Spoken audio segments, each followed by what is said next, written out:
वृद्धि स्वर संधि। जैसे आपने कल बताया था वैसे बताते जाना है ना, इशारे करते जाना। आप समझ गए ना? बहुत समझदार बच्चे हैं आप लोग, इसमें कोई संदेह नहीं है। बिल्कुल, इसमें क्या संदेह है बताइए, कोई संदेह है क्या?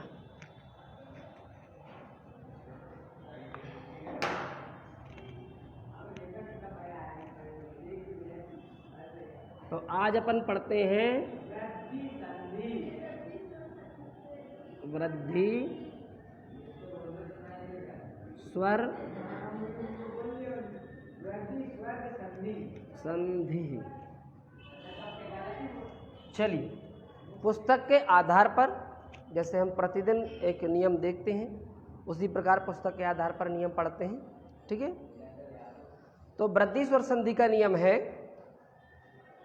यदि आ, छोटा आ और बड़ा आ के बाद ए या आई आए तो दोनों के स्थान पर आई एकादेश हो जाता है। यानी छोटा आ और बड़ा आ के बाद, किसके बाद? ए और आई आए तो वृद्धि एकादेश हो जाता है। बहुत अच्छे। इसी तरह छोटा आ और बड़ा आ के बाद ओ या औ आए तो दोनों के स्थान पर भी एकादेश हो जाता है। अब वो एकादेश कौन सा है, अब हम ये देखते हैं।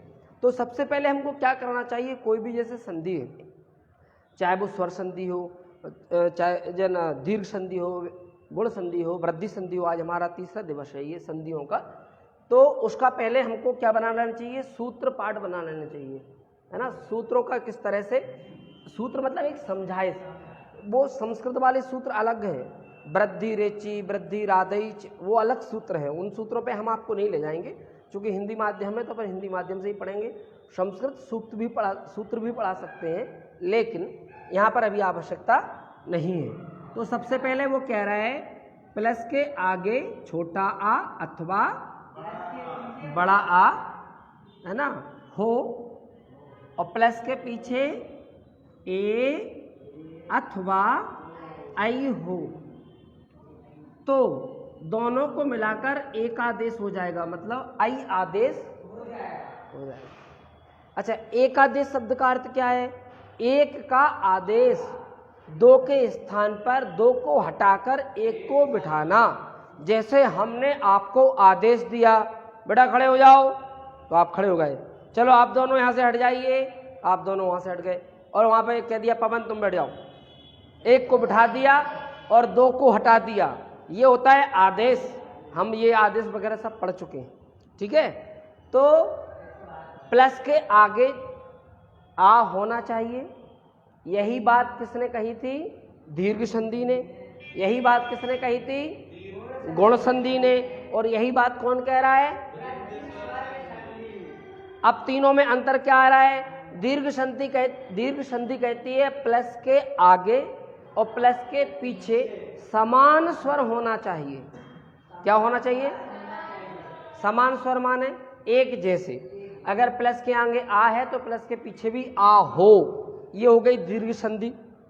गुण संधि का नियम क्या है कि प्लस के पीछे आ होना ही चाहिए, चाहे छोटा आ हो या बड़ा आ हो। प्लस के पीछे क्या होना चाहिए? ई, ऊ, री, इन तीन में से कोई भी एक स्वर होना चाहिए। अब वृद्धि संधि क्या कहती है कि प्लस, वृद्धि संधि भी यही कहती है प्लस के आगे आ होना ही चाहिए, लेकिन प्लस के पीछे क्या होना चाहिए? ए, आई अथवा ओ और औ। अगर ये प्लस के पीछे होते हैं तो दोनों के स्थान पर क्या आ जाएगा? एक आदेश हो जाएगा, औ आदेश हो जाएगा। और प्लस के आगे क्या मांग रहा है ये? छोटा आ और बड़ा आ। मतलब प्लस के आगे इन दोनों आ में से कोई भी एक आ हो और प्लस के पीछे ए आई अथवा ओ औ हो। अगर ए और आई होगा तो आई आएगा और ओ और औ होगा तो औ आएगा। इतनी छोटी सी बात है। देखो आ और ऊ को मिलाकर गुण संधि में ओ बना था, आ और ओ को बनाकर औ बना है। ठीक है ना, ये आवाज जाती है, समझ लेना आप। हाँ, तो आई और औ ये एक सूत्र विधि होती है। इसको अगर समझ में आ गया, ये बात समझ में आ जाती है, बड़े आराम से समझ में आ जाती है। अब हमको आगे प्रयोग में क्या देखना है, मात्र तरह देखना है प्लस के आगे कौन सा स्वर है और प्लस के पीछे कौन सा, मात्र स्वरों को देखना है। अब देखिए मैं यहाँ पर 3 उदाहरण लिख रहा हूँ, आप बताना ये किस चीज का उदाहरण है। पहले मैं लिख रहा हूँ आ प्लस ओ, कौन सी संधि का उदाहरण है? हाँ, आ प्लस ओ, कौन सी संधि का उदाहरण है?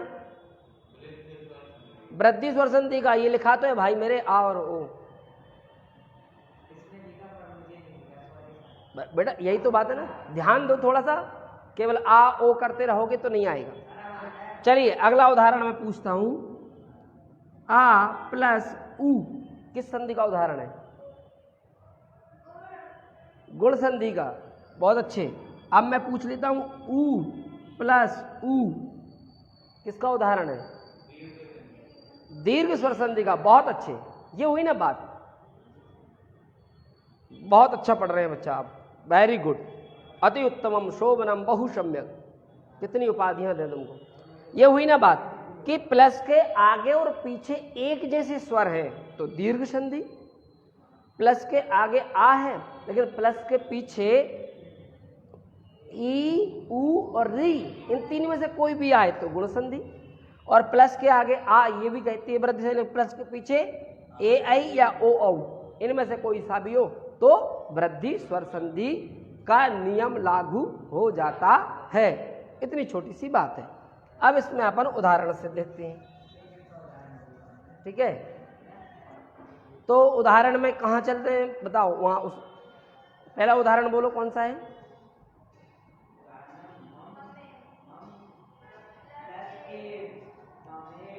मम प्लस एव।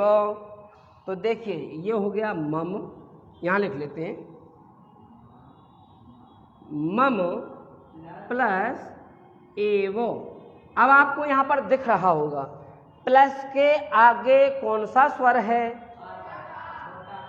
छोटा आ दिख रहा है। कहां दिख रहा है? हमको तो नहीं दिख रहा। पवन तुमको दिख रहा है? नहीं दिख रहा ना? हाँ, किसको दिख रहा है? अश्विनी आपको दिख रहा है? आपको भी दिख रहा है? अच्छा बताइए कहां पर है? अश्विनी बेटा आप बताइए। मां के अंदर छोटा आ है, वो हमको अपनी ज्ञान की दृष्टि से या दिव्य दृष्टि से दिखाई दे रहा कि मां में छोटा आ। ये पहले दिन समझा था आपने, एक दिन का गैप हो गया, उसका रीजन मतलब ये निकला। देखिए आप, तो प्लस के आगे मां में छोटा आ। अब मैंने ये नहीं कहा कि प्लस के आगे कौन सा व्यंजन दिख रहा है, मेरा प्रश्न क्या था? प्लस के आगे कौन सा स्वर दिख रहा है? तो प्लस के आगे स्वर कौन सा है? मां में छोटा आ। प्लस के पीछे कौन सा स्वर है? ए। अब ये संधि कहती है कि प्लस के आगे आ हो छोटा या बड़ा, प्लस के पीछे ए या आई हो, तो दोनों को मिलाकर क्या बन जाएगा? आई। भाई ये छोटी ए होती है, बड़ी को आई बोलते हैं। कोई बात नहीं, अभी तक आप चूंकि आप लोग इंग्लिश मीडियम के बच्चे हो ना, इसलिए भी अब हिंदी मीडियम में आए हो तो थोड़ी कठिनाई तो पड़ेगी ना। तो इसको बोलते हैं ए, क्या बोलते हैं? ए। और इसको आई। जैसे हम किसी को तो वो कैसे करता है? ठीक है ना, ये वही वाली आई है। हाँ, जैसे आप किसी को डांटते हो तो ए, तो वो ए यही है ए, और दूसरी आई, ये आई है। ठीक है, तो ए और आई, तो इस अब देखिए यहाँ पर 2 बातें आती हैं। इन दोनों को मिलाकर आ और ए को मिलाकर आई बन गया, ऐसा भी कह सकते हैं, क्योंकि हम सूत्र विधि यहाँ पर नहीं पढ़ रहे हैं। केवल नियम, हिंदी माध्यम से नियम पढ़ना है इसलिए।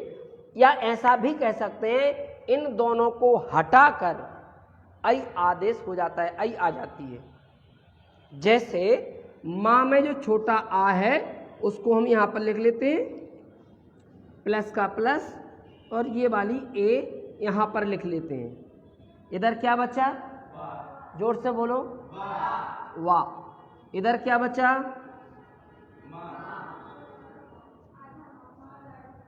क्या बचा? इस शब्द को बोलो, मम। ठीक है, ये माँ कैसा हो गया? आधा। क्यों हुआ? क्योंकि उसका छोटा आ निकाल के हमने यहाँ रख दिया। इधर वाह अकेला क्यों बचा? क्योंकि ए को निकाल के हमने यहाँ रख दिया। अब वृद्धि संधि कहती है कि इन दोनों को मिलाइए तो क्या बनेगा?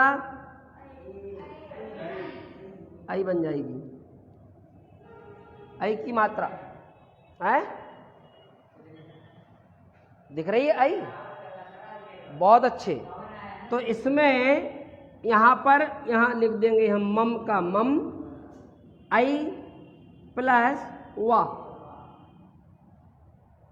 ठीक है, समझ में आ गया इतना? अब इनका हम क्या करेंगे?